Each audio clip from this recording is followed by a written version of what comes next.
as imagens no reconhecimento de desordens hipomielinizantes da substância branca.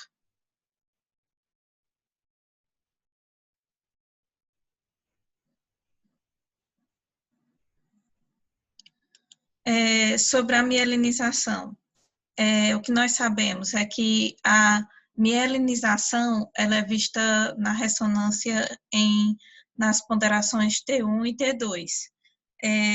No processo de mielinização, ao longo do primeiro ano de vida, o sinal em T1 da substância branca, ele vai ganhando um alto sinal, enquanto T2 vai diminuindo para um baixo sinal, de maneira que a mudança de T1 é mais rápida.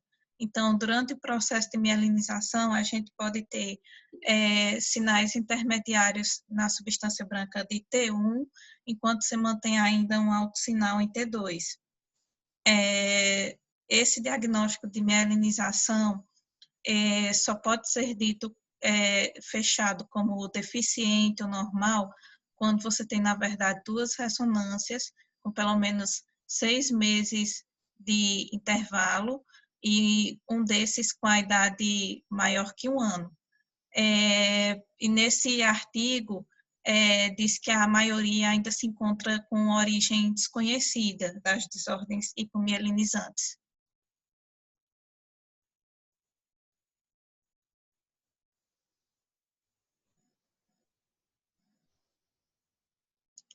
Essa informação é importante, Daniele. Né? Como você... qual o critério de hipomenização, né? Então, você faz 2 ressonâncias, uma criança acima de 1 ano, né?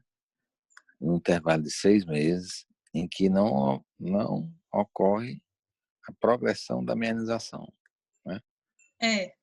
Para a gente ficar bem orientado nesse critério, né? Que só com um exame de ressonância você não consegue configurar a hipomielização, né?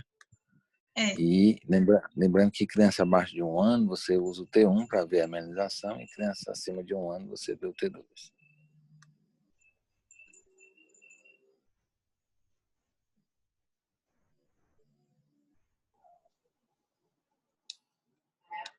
Certo. Então, a gente vai falar sobre déficit de hipomielinização da substância branca com um déficit permanente de deposição da mielina no cérebro. E no artigo eles citam essa doença, que é a Pelizaeus-Merzbacher, eu acho que é assim que se pronuncia, como protótipo da doença hipomielinizante. É uma doença recessiva ligada ao X, em que você vai ter mutações desse gene que codifica a proteína proteolipídica 1, PLP1, que é um componente principal da mielina no sistema nervoso central. A ressonância, apesar de da critério de mielinização ser maior que 1 ano, você vê esse baixo sinal em T1 e esse alto sinal em T2. Só para introduzir como doença protótipo. A clínica geral você vai ter nesses pacientes, geralmente atraso do desenvolvimento neurocognitivo, nistagmo, ataxia cerebelar, espasticidade e outros sintomas patognomônicos e não patognomônicos. E, portanto, a ressonância é muito importante para a complementação diagnóstica. Nesse estudo, o que é que foi feito? Um estudo retrospectivo de algumas doenças mielinizantes, como as citadas essa Pelizaeus, uma doença like Pelizaeus, a síndrome de 4H, doença de Sala, fucsinose e a gangliosidose infantil GM1 e GM2. Outras doenças elas foram excluídas ou por não ter uma amostra suficiente no estudo retrospectivo do hospital, ou então por terem achados que não enquadravam no estudo que eles queriam fazer, que eles queriam agrupar achados de ressonância para aquela doença específica. E a confirmação da doença foi feita com base em vários critérios diagnósticos, com algumas foi pela análise do DNA, com outras pela enzima lisossomal e com outras pelos metabólitos urinários e critérios clínicos. Foram 112 pacientes acima de 1 ano, lógico, 62% do sexo masculino. A ressonância veio de vários centros, mas tinham que ter, obrigatoriamente, ter um T2 axiais, tinham lesões de substância branca definidas como área de hiperdensidade em T2 e hipointensidade em T1, e eles não consideraram atrofias leves como atrofia cerebelar leve, somente atrofias mais óbvias. Quem avaliava as ressonâncias agrupava agrupava os sinais em grupos e faziam grupos de achados de ressonância sem saber o diagnóstico de cada paciente.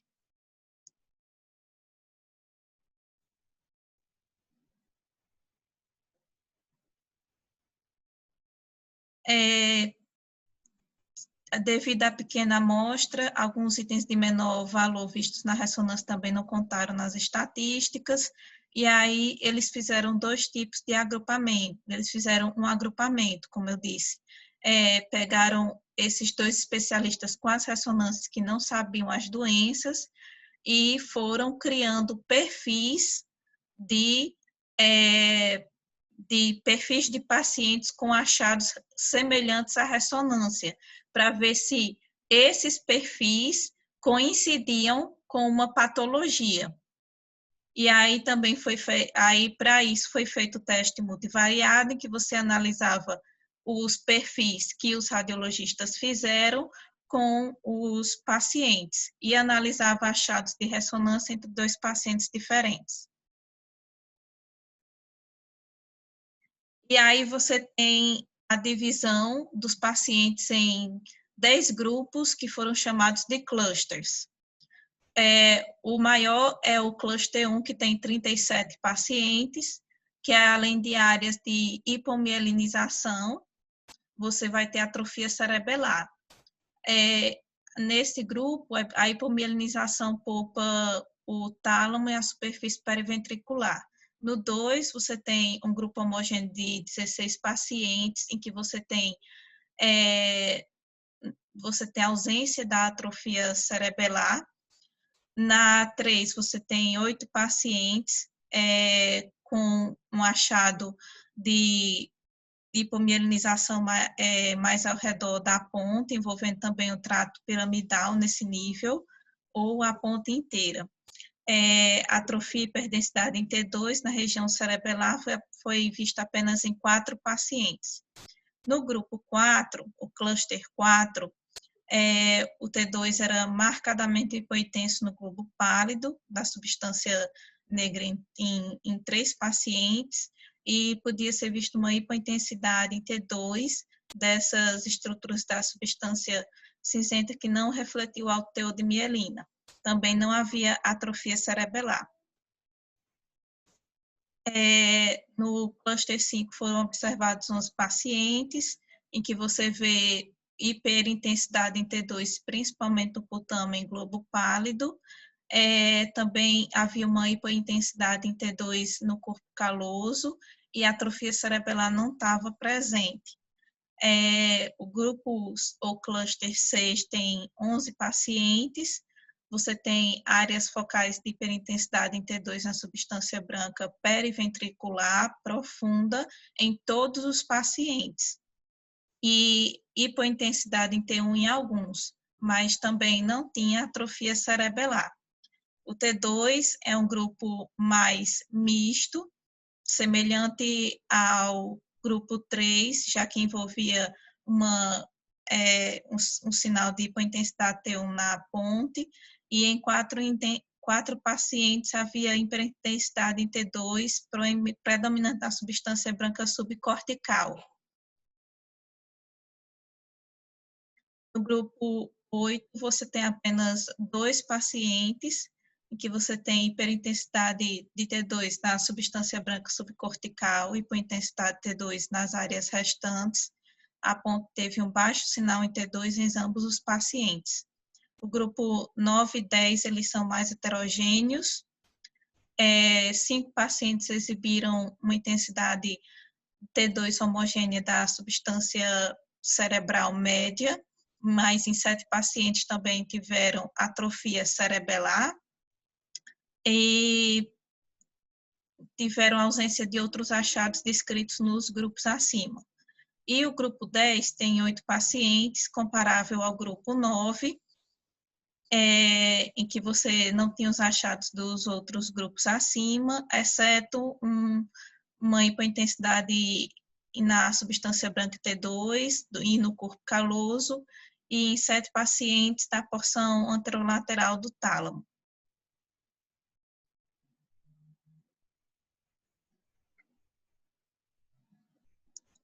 E aí você pega esses grupos ou clusters e vê se coincide os grupos com as doenças hipomielinizantes. E aí você pode ver que em alguns grupos coincide muito com o diagnóstico. Por exemplo, o cluster 1 está associado muito, como pode ver na primeira tabela, ao diagnóstico da doença 4H, mas em outras doenças isso não aconteceu de forma tão homogênea. Na segunda tabela, você pode ver que em algumas doenças você já pode seguir esse fluxo com base justamente nessa divisão. Certo. Embora uma grande proporção de pacientes com hipomielinização seja de origem desconhecida, o número de causas hipomielinizantes está aumentando, e nesse estudo mostra que é possível agrupar pacientes com hipomielinização de causa conhecida em grupos com base nos seus achados de ressonância. Como, por exemplo, na desordem da síndrome do 4H. O diagnóstico da síndrome de 4H é baseado na hipomielinização na ressonância, além de presença de hipogonadismo, hipogonadotrófico e hipodontia. Dos 40 pacientes do estudo, 36 entraram no grupo 1, demonstrando que a síndrome tem um padrão bem distinto de ressonância. Então, mesmo sem os radiologistas saberem, eles colocaram todos do grupo 1, eram todos 4H, que é uma hipointensidade em T2 nos tratos piramidais, do membro posterior da cápsula interna e parte anterolateral do tálamo, e a substância branca cerebelar frequentemente tem uma hiperintensidade T2, e outra característica marcante da doença é a atrofia cerebelar observada antes dos 10 anos, o que não é muito comum em outras desordens hipomielinizantes. Você pode observar, por exemplo, nessa figura 1, você tem a ressonância de um menino de 6 anos de idade com a síndrome de 4H, o corte primeiro sagital, mostra uma imagem empoderada em T1, mostrando a atrofia cerebelar, e na imagem B, um corte axial de uma imagem ponderada em T2, mostrando uma imagem relativamente hipointensa da parte anterolateral do tálamo, na seta branca, e do trato piramidal na seta preta. A fucidose. A fucidose é um distúrbio de armazenamento lisossomal causado pela deficiência de L-fucosidase. O padrão de ressonância da fucosidose acabou entrando nos achados do grupo 4, em que você vai ter um globo pálido hipointenso frequentemente, também da substância negra, imagens ponderadas em T2. Dos indivíduos que não têm clínica, esse sinal T2 do globo pálido tende a diminuir com a idade, mas nesses pacientes são descritas as crianças mais sintomáticas. Então, nós temos aqui a figura 4, que vai mostrar imagens axiais em T2 de uma garota de 1 ano de idade com fucosidose. A primeira mostra hipointensidade em T2 do globo pálido, na seta branca, e hipointensidade hipointensidade na substância negra, na seta branca da imagem B.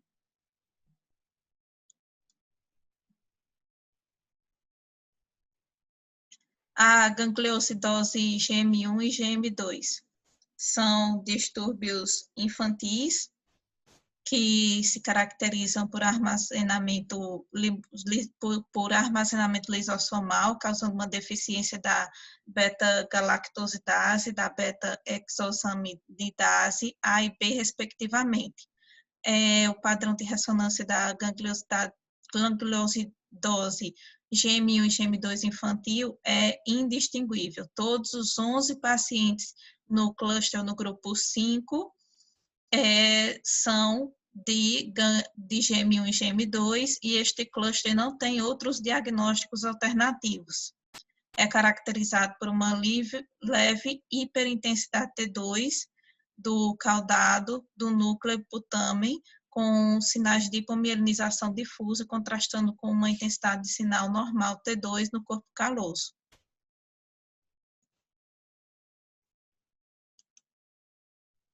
Nessa imagem, a gente pode ver uma paciente com o diagnóstico de GM2, em que você vai ter 2 imagens ponderadas em T2, de uma garota de 1 ano. Você vai ver na seta branca em A. Seta branca está meio difícil de achar, mas você vai ver uma hipointensidade do corpo caloso, e na seta preta em B, que é mais evidente, você vai ver uma hiperintensidade dos gânglios basais.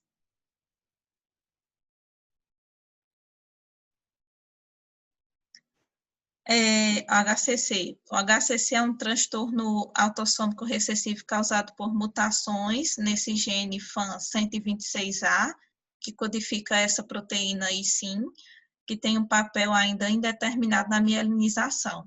Desses 13 pacientes com HCC no estudo, 11 foram classificados no grupo 6, que não continha pacientes com outros diagnósticos. Então, o grupo 6 representa o HCC. Nesse grupo, a hipomielinização é combinada com área de hiperintensidade em T2 proeminente e hipointensidade em T1, na substância branca periventricular profunda, indicando lesões focais.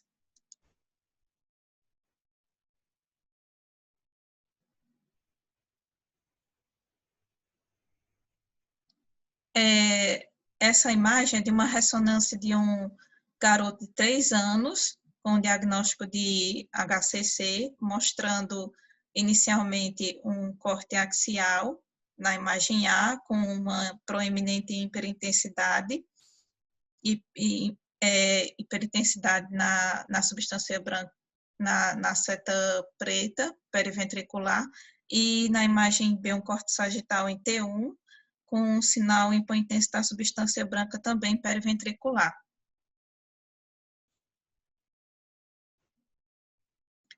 Certo. E aí nós temos a doença que no início do estudo eles falaram como protótipo, que é a Pelizaeus Marx-Bager. Essa doença PMD, como eu já disse, é um distúrbio autossômico, é um distúrbio ligado ao X, causado por variações do gene da PLP1. A maioria dos 21 pacientes tem um quadro surpreendentemente homogêneo de sinal T2 da substância branca cerebral, muitas vezes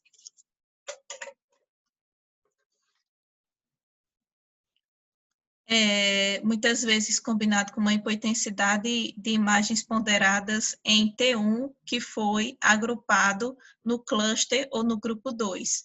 6 pacientes de PMD foram agrupados em grupos mais heterogêneos, como o 9 e o 10.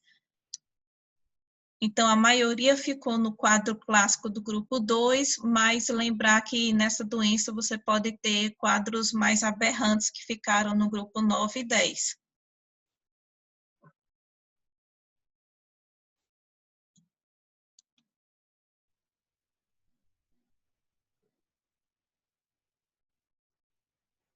Certo. Nessa figura, a gente tem um menino de 1 ano, na imagem A, em corte axial de imagem ponderada em T2, com o PMD mostrando um sinal homogêneo da substância branca cerebral, comparado com a imagem B, que seria de um garoto de 5 anos com a síndrome de 4H.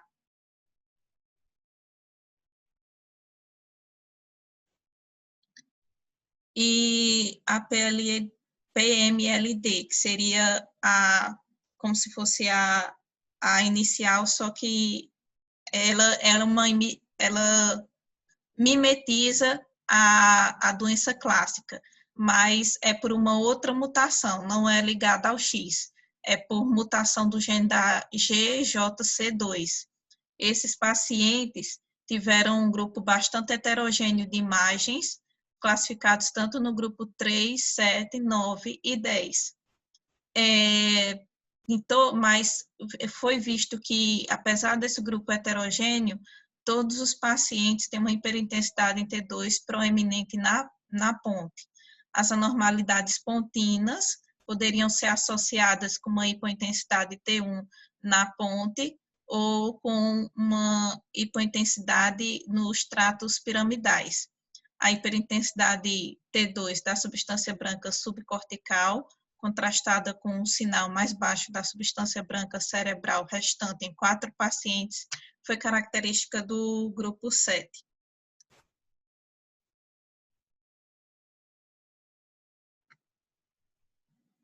E aí você tem esse paciente. Na verdade, são 2 pacientes aí, no A e no B, com PLMD. O A é um paciente de 39 anos e um B é um paciente de 6 anos. Ao nível da ponte, eles têm hiperintensidade em T2, tanto nos tratos piramidais, que seria na seta branca em A, como em toda a ponte, como na seta preta em B. A doença de Sala é um distúrbio de armazenamento lisossomal causado por um defeito do transportador do ácido sialícico, e apenas pacientes do quadro clássico foram estudados, porque a forma infantil tem menos de 1 ano. A forma clássica não tem achados distintos de ressonância que podem ser agrupados em um cluster só. Então, no caso do Sala, esse estudo não funcionou muito bem.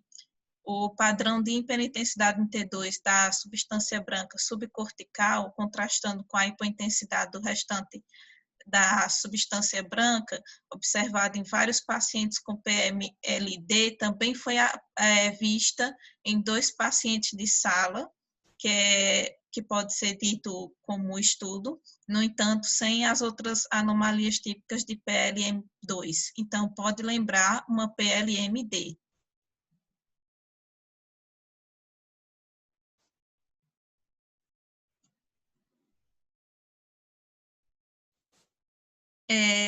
Nós temos essa imagem axial ponderada em T2, de um homem de 16 anos com doença de Sala, demonstrando hiperintensidade da substância branca subcortical, característica dos pacientes do grupo 7 e do grupo 8 em A, em comparação com uma hiperintensidade mais difusa da substância branca cerebral em uma mulher com 19 anos com hipomielinização de origem desconhecida.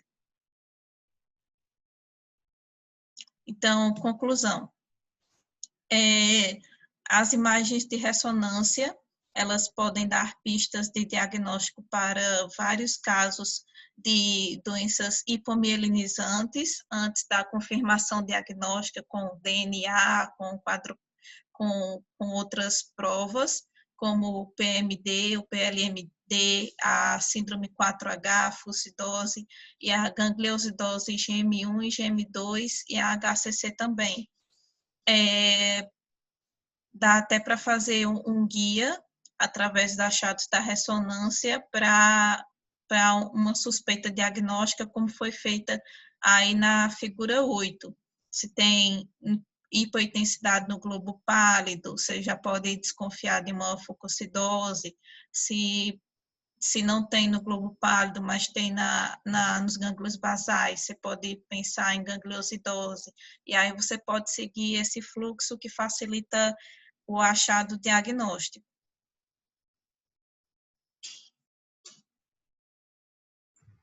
Só traduz para mim aí, Aniele, o que é o HCC. O HCC,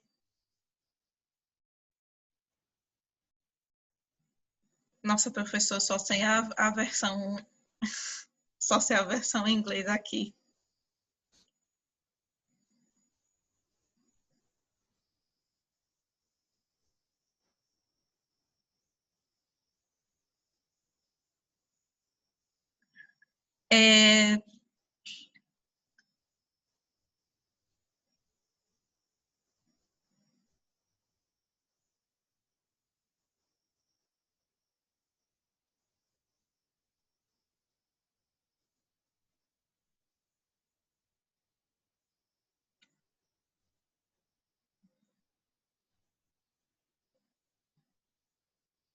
Doutor, eu só estou conseguindo aqui achar realmente a abreviatura. Se eu quiser me ajudar. Doutor Pablo? Vamos pesquisar aqui para a gente entender, né?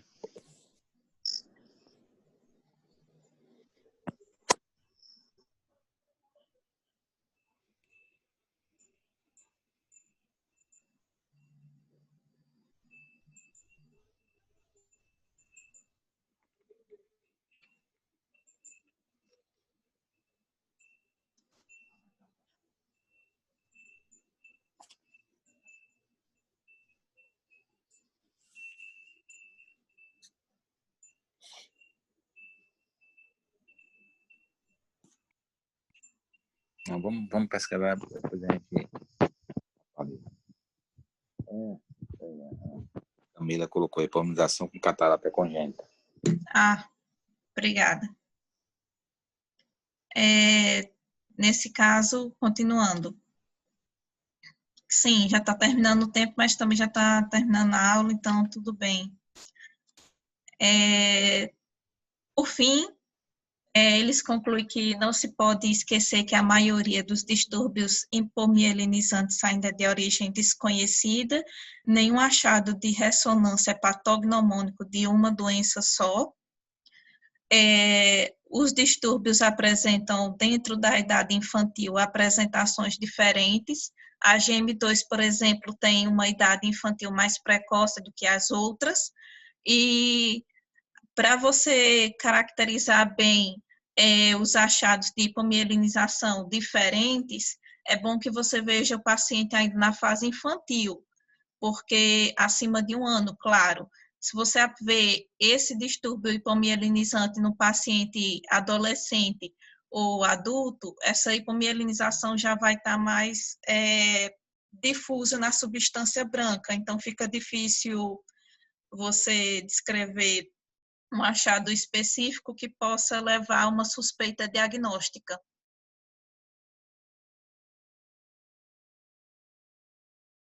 E é isso.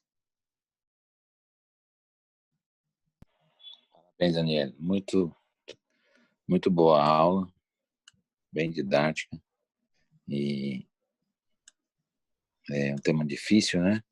Mas que a gente, utilizando os critérios aí que ele consolidou na nossa cabeça e usando essa tabelinha, a gente pode ajudar bastante nossos pacientes, né, nossas criancinhas. Então, lembrar que a PMD é a doença protótipa, né? Aham. Lembrar que tem que fazer em criança acima de 1 ano, 2 exames, com um intervalo de 6 meses entre os exames para poder configurar uma hipomenização. Por quê? Porque isso pode ser apenas um atraso da amenização, né? Aí com 6 meses depois, se mielinizou, aí configura um atraso da amenização só, né? De vez de uma hipomenização. Então, eu acho que essa hipomenização é um grupo de doenças que vai crescer cada vez mais, né? Com mais uso da ressonância. E descobrir das causas antigas que agora estão desconhecidas, né? Achar Isso. novas causas. E aí juntar um pouquinho com a clínica, né? Uhum. A ressonância dá a pista, né? E a clínica ajuda o diagnóstico, como aquela 4H, né? Tem um assim também que tem um hipomenização, a síndrome de HABC, que é hipomenização com atrofia do corpo dos gânglios da base. Que eu acho que aí não entrou nesse estudo aí. Não, eles disseram que alguns, infelizmente, tinham com muito pouca amostra, aí não conseguiram incluir. Esse grupo é de onde, hein, Aninha? Do artigo? Do artigo? Qual hospital? Só um instante. Olha, eu acho que o hospital é o...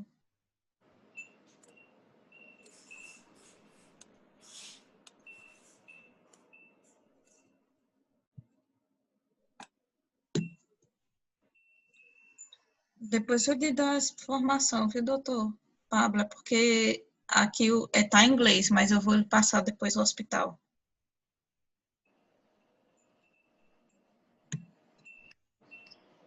Tranquilo. Obrigado aí, gente, pela presença. E à noite nós vamos ter às 7h30 o SIG Conecta Brasil Sul, né, que a gente está coordenando. Vamos assistir a aula de demência, que vai ter à noite, 7h30, e uns casos lá do pessoal do Rio Grande do Sul, do Paraná, de Santa Catarina. Até a noite aí, pessoal. Obrigado e boa semana para vocês. Boa semana. Aniele, parabéns mais uma vez. Obrigada. Parabéns ao pessoal que participou aí. Depois tu me manda a gravação, tá? Por favor. Obrigado. Mando sim.